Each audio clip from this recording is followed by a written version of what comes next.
안녕하세요. 셀프케어 랩의 여리킴입니다. 요즘 심리치료 중 제가 종종 느끼는 건데요. 대부분의 사람들이 나라를 불문하고 다른 것 같지만 살짝 비슷한 패턴의 우울증을 경험한다는 거예요. 그래서 오늘은 가장 많은 분들이 힘들어서 찾아주시는 우울증 극복하는 방법에 대해서 썰을 좀 풀어보려고 합니다.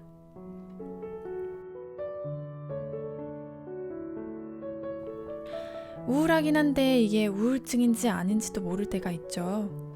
저도 우울증 증상이 있었었고 사실 생각보다 많은 분들이 우울증을 겪고 계세요. 다만 그 우울한 정도의 차이만 있을 뿐이죠.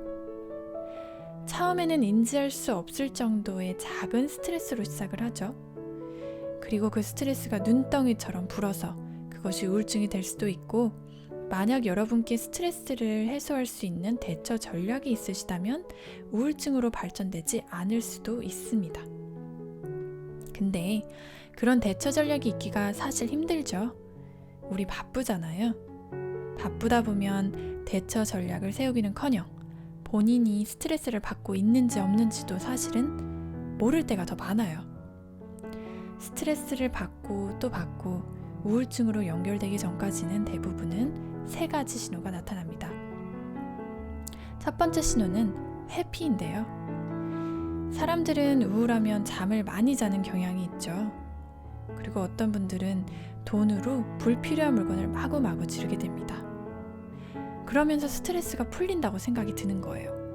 이런 현상을 보통 회피라고 불러요. 현실로부터의 회피를 하고 싶은 욕망에 잠시 이런 행동을 취하면서 나는 행복하다 하며 본능적으로 자기 최면을 걸려고 하시는 본인을 발견하실 거예요. 근데 잠을 많이 자고 과소비를 한다고 해서 기분이 더 좋아지던가요? 아마 좋아지더라도 아주 잠깐일 거예요. 대부분의 사람들은 다 지르고 나서 오히려 기분이 더 우울해진다고들 합니다. 그래서 회피는 확실히 건강한 방법은 아닌 거죠. 두 번째는 비활동성인데요. 먼저 우울증에 걸리면 호르몬 불균형 때문에 생각, 행동, 감정 통제가 불가능해지는데요. 스트레스를 받으면 콜티솔이라는 호르몬이 과하게 나오면서 호르몬 불균형에 이르게 되고요. 그럼 어떻게 되냐면요. 뇌가 고장이 난다고 보시면 돼요. 생각을 클리어하게 하지 못하게 되고 기억력이 감퇴되고, 그러면서 여러분은 자꾸 부정적인 생각을 하는 자기 자신을 발견하실 거예요. 더 힘든 건 뭐냐면 그 생각이 멈추지가 않아요. 이런 거는 겪어보지 않으면 모를 그럴 고통이죠. 스위치가 있으면 끌 수라도 있을 텐데요. 그것도 안 되고 참 어렵습니다. 내가 왜 이러지? 정말 다 귀찮다. 사람들을 만나도 나는 지금 밝을 수가 없는데 밝은 에너지를 줘야 된다는 강박이 생기기도 하고요. 그 생각이 더 힘들게 하면서 사람들이 정말 싫어지기도 하고요. 사람들을 만나는 빈도수가 적어지게 됩니다. 그래서 더 집에만 있게 되는 거예요. 세 번째는 반추라는 건데요. 반추라는 건 생각을 자꾸 되새김질하는 거예요. 저는 개인적으로 이 부분이 가장 힘든 부분이라고 생각을 해요. 자꾸 부정적인 생각을 하면서 그걸 되새김질하게 되면 자존감도 내려갈 뿐만 아니라 그 생각 패턴이 나를 점령을 하게 됩니다. 그래서 사회생활에도 일상생활에도 지장이 될 수밖에 없어요.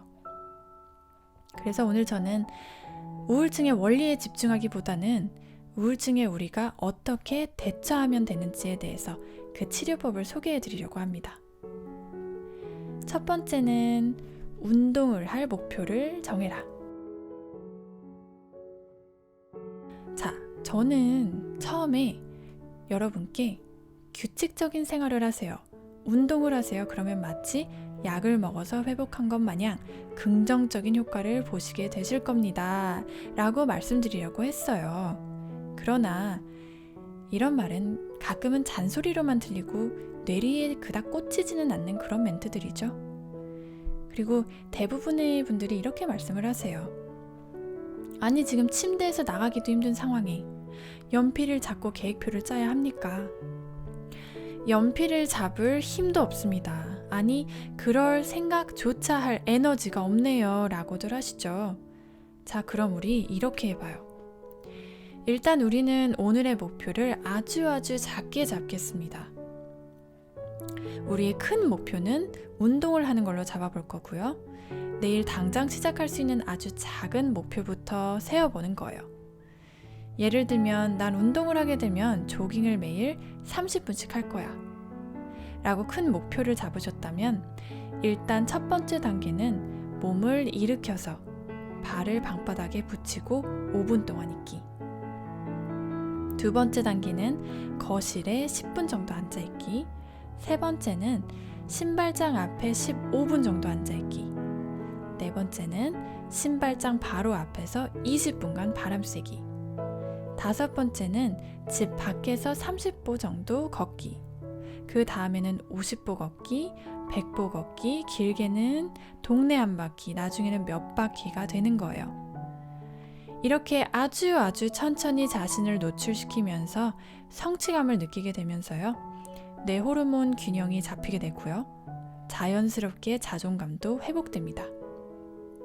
실제로도 아주 효과적인 치료 결과를 초래하기도 했답니다. 자, 두 번째는 감정 쓰레기통은 되는 게 아니라 만드는 거다.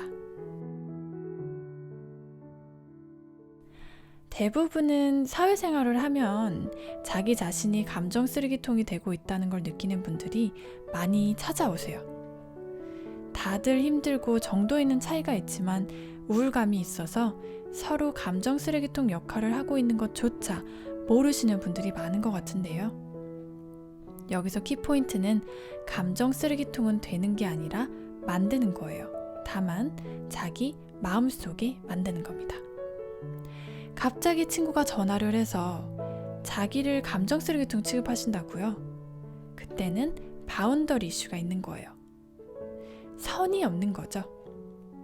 선은 어느 관계에나 있어야 하는데 그 사실을 모르시는 분들은 주변 사람들을 감정적으로 힘들게 하면서 우울감을 더 심하게 만들어요. 그러면 우리는 거리를 두면 됩니다. 근데 그 사이에 할 일이 있어요. 이게 왜 이래? 내가 왜 자기 감정 쓰레기통이야? 라는 부정적인 생각이 들 때 그 생각을 종이에 써서 쓰레기통에 버리는 것부터 시작해보세요.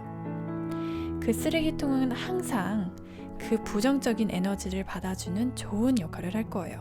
그리고 어느 정도 시간이 지나서 자기 자신을 좀 추스리고 나서 나를 감정 쓰레기통 취급한 지인에게 말을 하겠죠.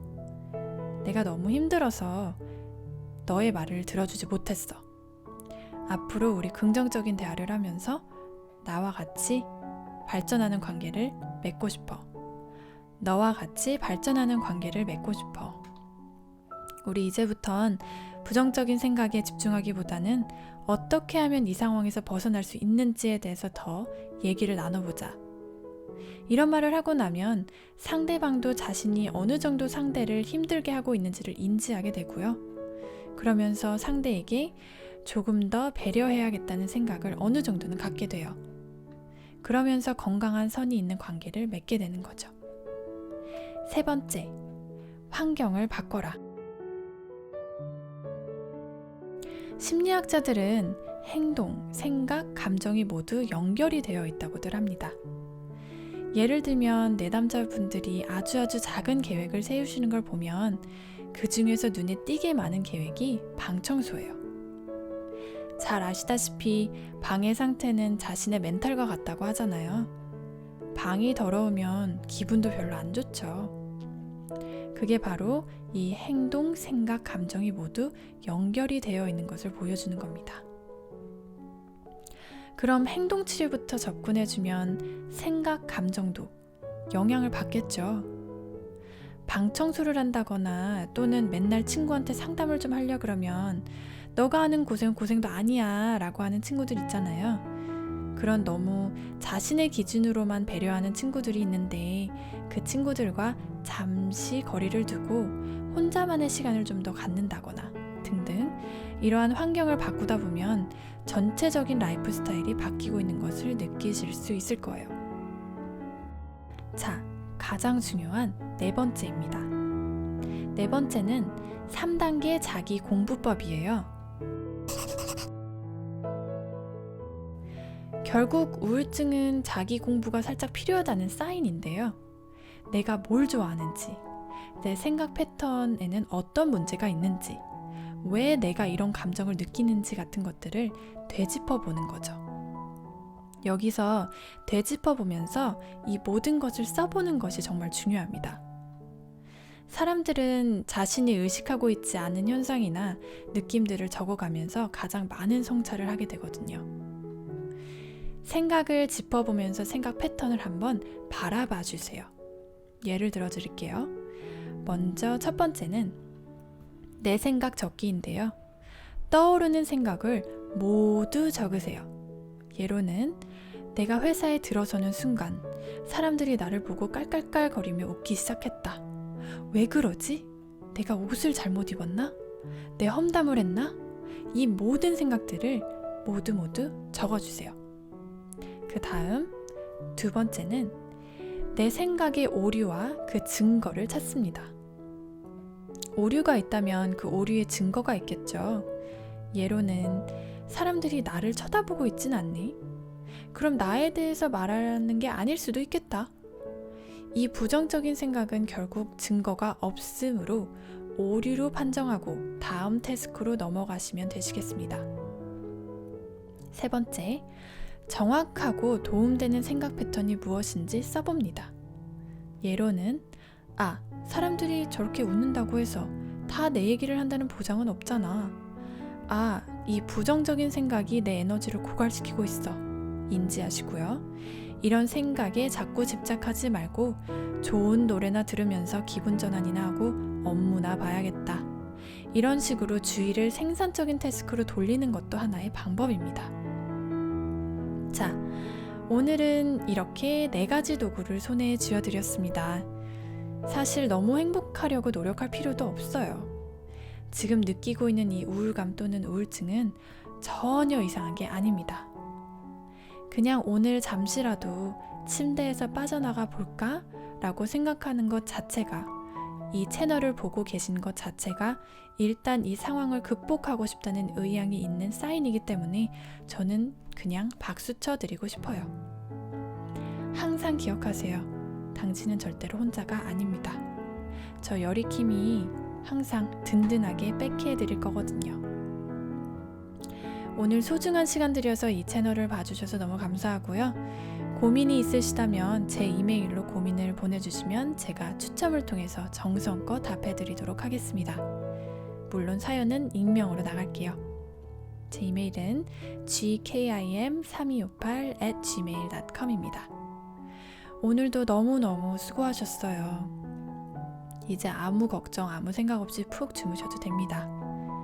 오늘 이 채널이 도움이 되셨다면 구독 한번 꾹 눌러주시고요. 저는 곧 다시 찾아뵐게요. 또 봐요.